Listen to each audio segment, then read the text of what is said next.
கர்த்தருக்கு ஸ்தோத்திரம். நாள் 310 நவம்பர் 6 வேத பகுதி யோவான் 14 முதல் 17 வரை.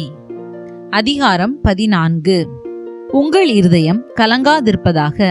தேவனிடத்தில் விசுவாசமாயிருங்கள், என்னிடத்திலும் விசுவாசமாயிருங்கள். என் பிதாவின் வீட்டில் அநேக வாசஸ்தலங்கள் உண்டு.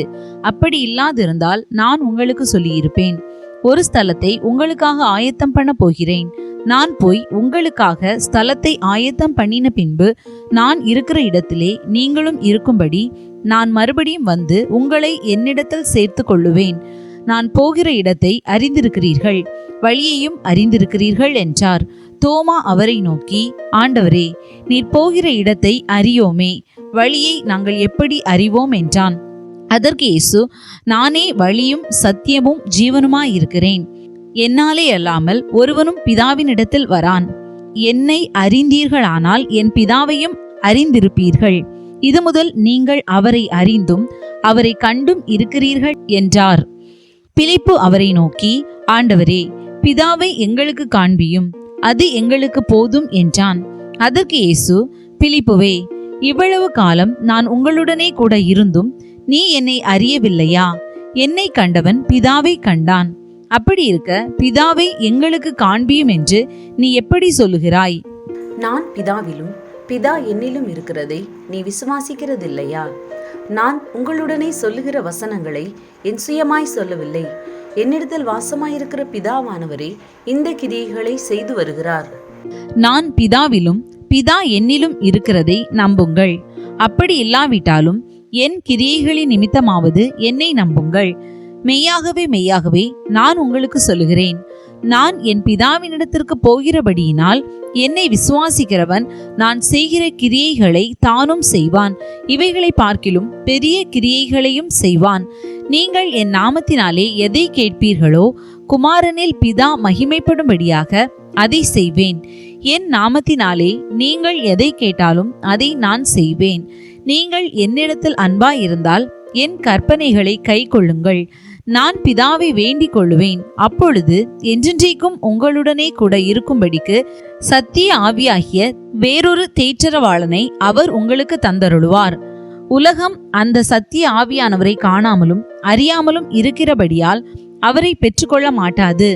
அவர் உங்களுடனே வாசம் பண்ணி உங்களுக்குள்ளே இருப்பதால் நீங்கள் அவரை அறிவீர்கள். நான் உங்களை திக்கற்றவர்களாக விடேன், உங்களிடத்தில் வருவேன். இன்னும் கொஞ்ச காலத்திலே உலகம் என்னை காணாது, நீங்களோ என்னை காண்பீர்கள். நான் பிழைக்கிறபடியினால் நீங்களும் பிழைப்பீர்கள். நான் என் பிதாவிலும் நீங்கள் என்னிலும் நான் உங்களிலும் இருக்கிறதை அந்நாளிலே நீங்கள் அறிவீர்கள்.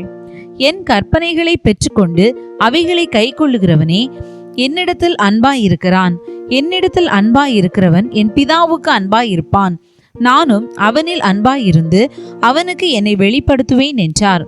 ஸ்காரியோ தள்ளாத யூதா என்பவன் அவரை நோக்கி, ஆண்டவரே, நீர் உலகத்துக்கு உம்மை வெளிப்படுத்தாமல் எங்களுக்கு உம்மை வெளிப்படுத்த போகிற காரணம் என்ன என்றான்.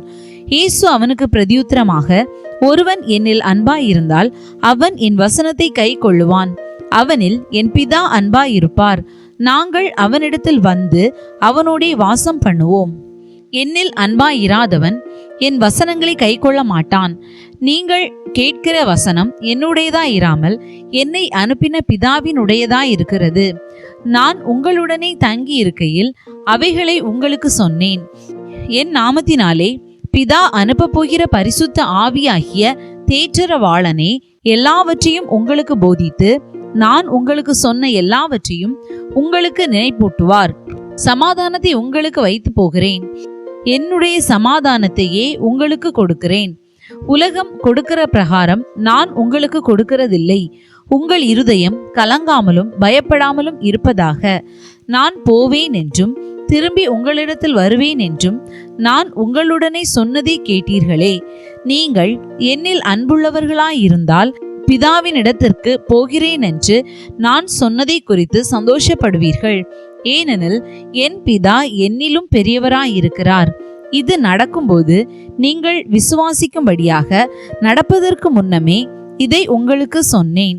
இனி நான் உங்களுடனே அதிகமாய் பேசுவதில்லை, இந்த உலகத்தின் அதிபதி வருகிறான், அவனுக்கு என்னிடத்தில் ஒன்றுமில்லை. நான் பிதாவில் அன்பாயிருக்கிறேன் என்றும் பிதா எனக்கு கட்டளையிட்டபடியே செய்கிறேன் என்றும் உலகம் அறியும்படிக்கு இப்படி நடக்கும்.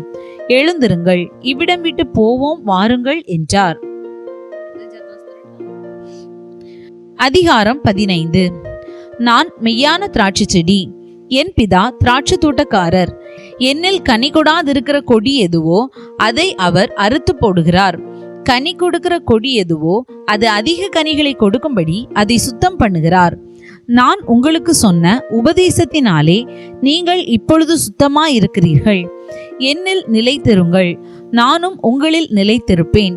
கொடியானது திராட்சை செடியில் நிலைத்திராவிட்டால் அது தானாய் கனி கொடுக்க மாட்டாதது போல நீங்களும் என்னில் நிலைத்திராவிட்டால் கனி கொடுக்க மாட்டீர்கள். நானே திராட்சை செடி, நீங்கள் கொடிகள். ஒருவன் என்னிலும் நான் அவனிலும் நிலைத்திருந்தால் அவன் மிகுந்த கனிகளை கொடுப்பான். என்னை அல்லாமல் உங்களால் ஒன்றும் செய்யக்கூடாது. ஒருவன் என்னில் நிலைத்திராவிட்டால் வெளியே எரியுண்ட கொடியைப் போல அவன் எரியுண்டு உலர்ந்து போவான். அப்படிப்பட்டவைகளை சேர்த்து அக்கினியிலே போடுகிறார்கள், அவைகள் எரிந்து போம். நீங்கள் என்னிலும் என் வார்த்தைகள் உங்களிலும் நிலைத்திருந்தால் நீங்கள் கேட்டுக்கொள்வதெதுவோ அது உங்களுக்கு செய்யப்படும். நீங்கள் மிகுந்த கனிகளை கொடுப்பதினால் என் பிதா மகிமைப்படுவார், எனக்கும் சீஷராயிருப்பீர்கள். பிதா என்னில் அன்பாயிருக்கிறது போல நானும் உங்களில் அன்பாயிருக்கிறேன்.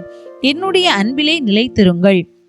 நான் என் பிதாவின் கற்பனைகளை கைக்கொண்டு அவருடைய அன்பிலே நிலைத்திருக்கிறது போல நீங்களும் என் கற்பனைகளை கைக்கொண்டிருந்தால் என்னுடைய அன்பிலே நிலைத்திருப்பீர்கள். என்னுடைய சந்தோஷம் உங்களில் நிலைத்திருக்கும்படிக்கும் உங்கள் சந்தோஷம் நிறைவாயிருக்கும்படிக்கும் இவைகளை உங்களுக்கு சொன்னேன். நான் உங்களில் அன்பாய் இருக்கிறது போல நீங்களும் ஒருவரிலொருவர் அன்பாய் இருக்க வேண்டும் என்பதே என்னுடைய கற்பனையாய் இருக்கிறது. ஒருவன் தன் சிநேகிதருக்காக தன் ஜீவனை கொடுக்கிற அன்பிலும் அதிகமான அன்பு ஒருவரிடத்திலும் இல்லை. நான் உங்களுக்கு கற்பிக்கிற யாவையும் நீங்கள் செய்வீர்களானால் என் சிநேகிதராயிருப்பீர்கள். இனி நான் உங்களை ஊழியக்காரர் என்று சொல்லுகிறதில்லை. ஊழியக்காரன் தன் எஜமான் செய்கிறதை அறிய மாட்டான். நான் உங்களை சிநேகிதர் என்றேன், ஏனெனில் என் பிதாவினிடத்தில் நான் கேள்விப்பட்ட எல்லாவற்றையும் உங்களுக்கு அறிவித்தேன். நீங்கள் என்னை தெரிந்து கொள்ளவில்லை, நான் உங்களை தெரிந்து கொண்டேன். நீங்கள் என் நாமத்தினாலே பிதாவை கேட்டுக்கொள்வது எதுவோ அதை அவர் உங்களுக்கு கொடுக்கத்தக்கதாக நீங்கள் போய் கனி கொடுக்கும்படிக்கும் உங்கள் கனி நிலைத்திருக்கும்படிக்கும் நான் உங்களை ஏற்படுத்தினேன். நீங்கள் ஒருவரிலொருவர் அன்பாய் இருக்க வேண்டுமென்றே இவைகளை உங்களுக்கு கற்பிக்கிறேன். உலகம் உங்களை பகைத்தால் அது உங்களை பகைக்கிறதற்கு முன்னே என்னை பகைத்ததென்று அறியுங்கள். நீங்கள் உலகத்தாராயிருந்தால் உலகம் தன்னுடையதை சிநேகித்திருக்கும். நீங்கள் உலகத்தாராயிராதபடியினாலும் நான் உங்களை உலகத்திலிருந்து தெரிந்து கொண்டபடியினாலும் உலகம் உங்களை பகைக்கிறது. ஊழியக்காரன் தன் எஜமானிலும் பெரியவன் அல்லவென்று நான் உங்களுக்கு சொன்ன வார்த்தையை நினைத்து கொள்ளுங்கள். அவர்கள் என்னை துன்பப்படுத்தினதுண்டானால் உங்களையும் துன்பப்படுத்துவார்கள். அவர்கள் என் வசனத்தை கை கொண்டதுண்டானால் உங்கள் வசனத்தையும் கை கொள்ளுவார்கள். அவர்கள் என்னை அனுப்பினவரை அறியாதபடியினால் என் நாமத்தின் நிமித்தமே இவைகளையெல்லாம் உங்களுக்கு செய்வார்கள். நான் வந்து அவர்களிடத்தில் பேசாதிருந்தேனானால் அவர்களுக்கு பாவம் இராது. இப்பொழுதோ தங்கள் பாவத்தை குறித்து போக்கு சொல்ல அவர்களுக்கு இடமில்லை. என்னை பகைக்கிறவன் என் பிதாவையும் பகைக்கிறான். வேறொருவரும் செய்யாத கிரியைகளை நான் அவர்களுக்குள்ளே செய்யாதிருந்தேனானால் அவர்களுக்கு பாவம் இராது. இப்பொழுது அவர்கள் என்னையும் என் பிதாவையும் கண்டும் பகைத்தும் இருக்கிறார்கள். முகாந்திரமில்லாமல் என்னை பகைத்தார்கள் என்று அவர்களுடைய வேதத்தில் எழுதியிருக்கிற வாக்கியம் நிறைவேறும்படிக்கு இப்படி ஆயிற்று. பிதாவினிடத்திலிருந்து நான் உங்களுக்கு அனுப்ப போகிறவரும் பிதாவினிடத்திலிருந்து புறப்படுகிறவருமாகிய சத்திய ஆவியான தேற்றரவாளன் வரும்போது அவர் என்னை குறித்து சாட்சி கொடுப்பார். நீங்களும் ஆதி முதல் என்னுடனே கூட இருந்தபடியால் எனக்கு சாட்சிகளாயிருப்பீர்கள். அதிகாரம் 16. நீங்கள் இடறல் அடையாதபடிக்கு இவைகளை உங்களுக்கு சொன்னேன். அவர்கள் உங்களை ஜெப ஆலயங்களுக்கு புறம்பாக்குவார்கள். மேலும் உங்களை கொலை செய்கிறவன் தான் தேவனுக்கு தொண்டு செய்கிறவன் என்று நினைக்கும் காலம் வரும். அவர்கள் பிதாவையும் என்னையும் அறியாதபடியினால் இவைகளை உங்களுக்கு செய்வார்கள். அந்த காலம் வரும்போது நான் இவைகளை உங்களுக்கு சொன்னேன் என்று நீங்கள் நினைக்கும்படி இவைகளை உங்களுக்கு சொல்லியிருக்கிறேன். நான் உங்களுடனே கூட இருந்தபடியினால் ஆரம்பத்திலே இவைகளை உங்களுக்கு சொல்லவில்லை. இப்பொழுது நான் என்னை அனுப்பினவரிடத்திற்கு போகிறேன்.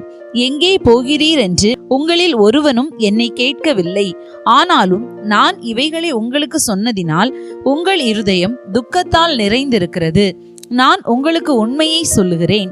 நான் போகிறது உங்களுக்கு பிரயோஜனமாயிருக்கும். நான் போகாதிருந்தால் தேற்றரவாளன் உங்களிடத்தில் வரார். நான் போவேனேயாகில் அவரை உங்களிடத்திற்கு அனுப்புவேன். அவர் வந்து பாவத்தை குறித்தும் நீதியை குறித்தும் நியாய தீர்ப்பை குறித்தும் உலகத்தை கண்டித்து உணர்த்துவார்.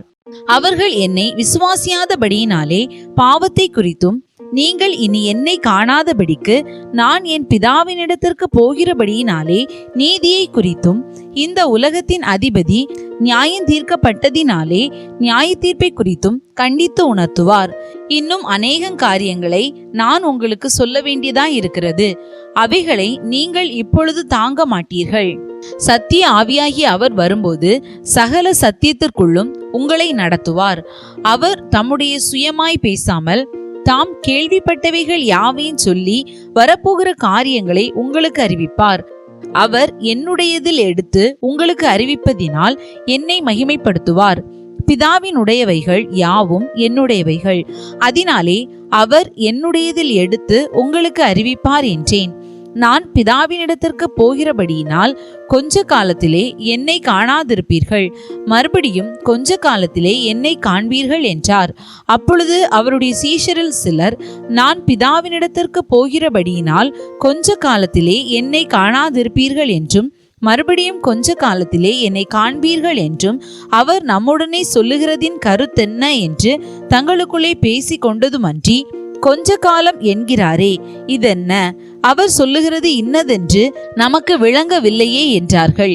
அதை குறித்து தம்மிடத்தில் கேட்கும்படி அவர்கள் விரும்புகிறதை இயேசு அறிந்து அவர்களை நோக்கி, கொஞ்ச காலத்திலே என்னை காணாதிருப்பீர்கள், மறுபடியும் கொஞ்ச காலத்திலே என்னை காண்பீர்கள் என்று நான் சொன்னதை குறித்து நீங்கள் உங்களுக்குள்ளே விசாரிக்கிறீர்களோ?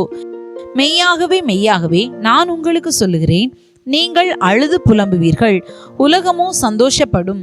நீங்கள் துக்கப்படுவீர்கள், ஆனாலும் உங்கள் துக்கம் சந்தோஷமாக மாறும். ஸ்திரீயானவளுக்கு பிரசவ காலம் வந்திருக்கும் போது அவள் துக்கமடைகிறாள். பிள்ளை பெற்றவுடனே ஒரு மனுஷன் உலகத்தில் பிறந்தான் என்கிற சந்தோஷத்தினால் அப்புறம் உபத்திரவத்தை நினையாள். அதுபோல நீங்களும் இப்பொழுது துக்கமடைந்திருக்கிறீர்கள். நான் மறுபடியும் உங்களை காண்பேன். அப்பொழுது உங்கள் இருதயம் சந்தோஷப்படும். உங்கள் சந்தோஷத்தை ஒருவனும் உங்களிடத்திலிருந்து எடுத்து போட மாட்டான். அந்த நாளிலே நீங்கள் என்னிடத்தில் ஒன்றும் கேட்க மாட்டீர்கள். மெய்யாகவே மெய்யாகவே நான் உங்களுக்கு சொல்லுகிறேன், நீங்கள் என் நாமத்தினாலே பிதாவினிடத்தில் கேட்டுக்கொள்வதெதுவோ அதை அவர் உங்களுக்கு தருவார். இதுவரைக்கும் நீங்கள் என் நாமத்தினாலே ஒன்றும் கேட்கவில்லை. கேளுங்கள், அப்பொழுது உங்கள் சந்தோஷம் நிறைவாயிருக்கும்படி பெற்றுக்கொள்வீர்கள். இவைகளை நான் ஓமைகளாய் உங்களுடனே பேசுகிறேன். காலம் வரும், அப்பொழுது நான் ஓமைகளாய் உங்களுடனே பேசாமல் பிதாவை குறித்து வெளிப்படையாக உங்களுக்கு அறிவிப்பேன். அந்த நாளில் நீங்கள் என் நாமத்தினாலே வேண்டிக் கொள்வீர்கள்.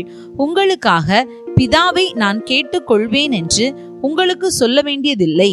நீங்கள் என்னை சிநேகித்து நான் தேவனிடத்திலிருந்து புறப்பட்டு வந்தேன் என்று விசுவாசிக்கிறபடியினால் பிதா தாமே உங்களை சிநேகிக்கிறார். நான் பிதாவினிடத்திலிருந்து புறப்பட்டு உலகத்திலே வந்தேன், மறுபடியும் உலகத்தை விட்டு பிதாவினிடத்திற்கு போகிறேன் என்றார். அவருடைய சீஷர்கள் அவரை நோக்கி, இதோ இப்பொழுது நீர் உவமையாய் பேசாமல் வெளிப்படையாய் பேசுகிறீர். நீர் எல்லாவற்றையும் அறிந்திருக்கிறீர் என்றும் ஒருவன் உம்மை வினாவ வேண்டுவதில்லை என்றும் இப்பொழுது அறிந்திருக்கிறோம். இதனாலே நீர் தேவனிடத்திலிருந்து வந்தீர் என்று விசுவாசிக்கிறோம் என்றார்கள். இயேசு அவர்களுக்கு பிரதியுத்தரமாக, இப்பொழுது நீங்கள் விசுவாசிக்கிறீர்கள். இதோ நீங்கள் சிதறுண்டு அவனவன் தன் தன் இடத்துக்கு போய் என்னை தனியே விட்டுவிடும் காலம் வரும்.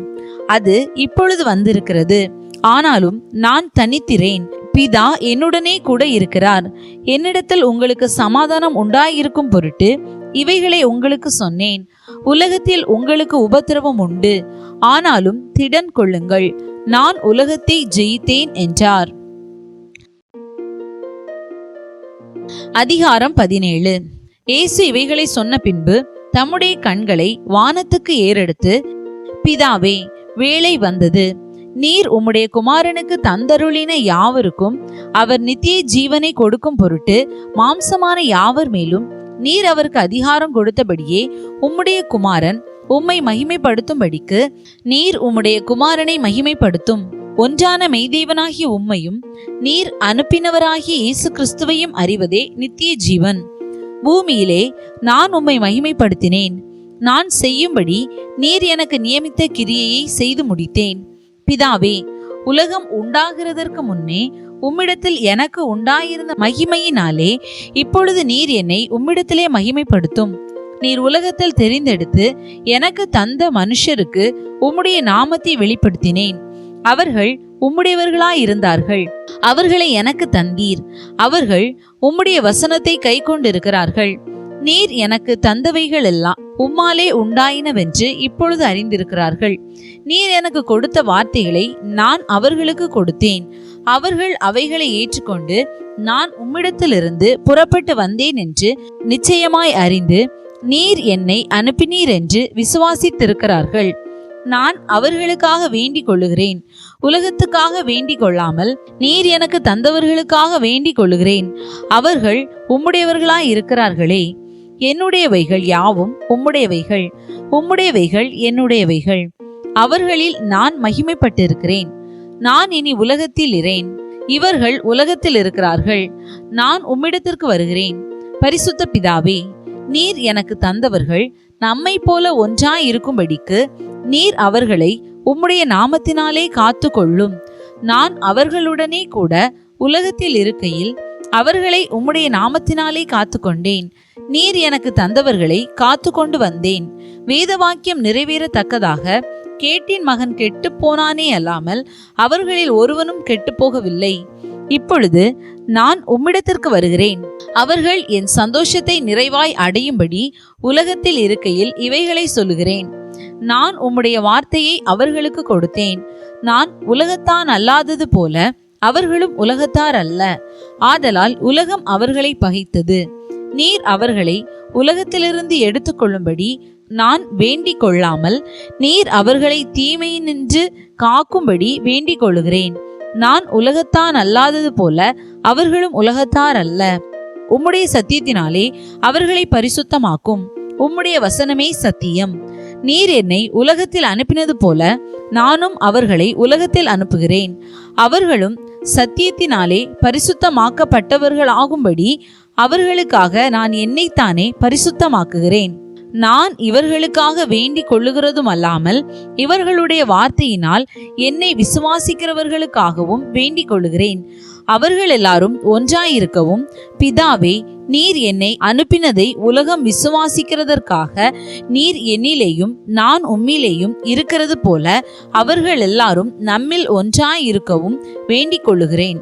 நாம் ஒன்றாயிருக்கிறது போல அவர்களும் ஒன்றாயிருக்கும்படி நீர் எனக்கு தந்த மகிமையை நான் அவர்களுக்கு கொடுத்தேன்.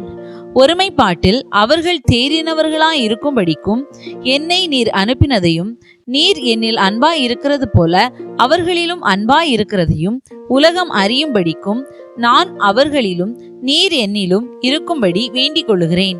பிதாவே, உலக தோற்றத்துக்கு முன் நீர் என்னில் அன்பாய் இருந்தபடியினால் நீர் எனக்கு தந்த என்னுடைய மகிமையை நீர் எனக்கு தந்தவர்கள் காணும்படியாக நான் எங்கே இருக்கிறேனோ அங்கே அவர்களும் என்னுடனே கூட இருக்க விரும்புகிறேன். நீதியுள்ள பிதாவே, உலகம் உம்மை அறியவில்லை, நான் உம்மை அறிந்திருக்கிறேன். நீர் என்னை அனுப்பினதை இவர்களும் அறிந்திருக்கிறார்கள். நீர் என்னிடத்தில் வைத்த அன்பு அவர்களிடத்தில் இருக்கும்படிக்கும் நானும் அவர்களில் இருக்கும்படிக்கும் உம்முடைய நாமத்தை அவர்களுக்கு தெரியப்படுத்தினேன், இன்னமும் தெரியப்படுத்துவேன் என்றார். இன்றைய நாளுக்கான வேத பகுதி வாசித்து முடிந்தாயிற்று. தேவனுக்கே மகிமை உண்டாவதாக. ஆமென். இன்றைய நாளுக்கான வேத பகுதியிலிருந்து ஒரு கேள்வி. எதை குறித்து கண்டித்து உணர்த்துவார்? இன்றைய நாளுக்கான வாக்குத்தத்தம் யோவான் 14:14. என் நாமத்தினாலே நீங்கள் எதை கேட்டாலும் அதை நான் செய்வேன். இந்த வாக்குத்தத்த வசனத்தின்படி கர்த்தர் நம்மை ஆசீர்வதிப்பாராக. ஆமென்.